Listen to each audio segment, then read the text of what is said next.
With cameras mounted on a police cruiser, what we're looking at is a license plate directly across the street, 131-9161. cops in San Leandro, California can capture and record license plates as they drive down any street, an efficient method to catch car thieves or pull over vehicles that show up in a criminal database. With technology and with smart, good policing, it allows us to keep our public safe. But when a local activist petitioned the police department and got a hold of the records on his car, he says he was stunned by what he saw. Did you think it was a case of Big Brother's gone too far? Yeah, I do think Big Brother's gone too far because I have not been charged with, I'm not suspected of committing any crime. Mike Katz-Lacabe found what he says is an egregious violation of privacy. 112 instances over 2 years where police just happened to get images of his car and more. So this picture shows my car parked in the driveway of my house and very clearly shows my daughters and myself getting out of the car. The license plate scanner is always on. Anytime a police officer drives the car, it's recording, storing license plates on its servers. In just a few minutes, we watch the system record hundreds of plates.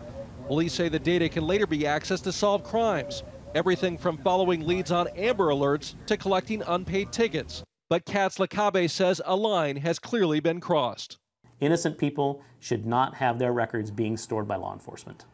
Law enforcement, though, has wholeheartedly embraced this technology. More than a third of large police agencies are using automated plate readers, according to a 2010 study by George Mason University. There are 3 cameras on the roof, one on the left, one on the right, and one on the side. They capture plates instantaneously. Those plates are then cross-checked against suspect vehicles. So if a car comes across as being stolen, the officer will be instantly alerted. High alert. It's not that data collection is bad, critics say, but it's that departments keep the information on file, sometimes for months, sometimes for years. Every department has its own policy. San Leandro, for instance, keeps its data for a year.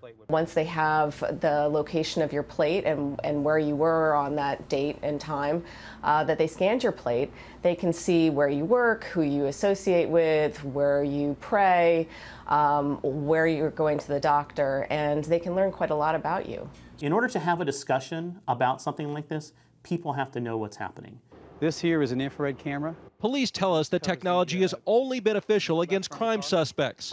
But in this new era of digital rights and privacy, some say there needs to be more transparency and limits to what information can be gathered and stored on citizens, doing nothing more than driving their cars. Dan Simon, CNN, San Leandro, California.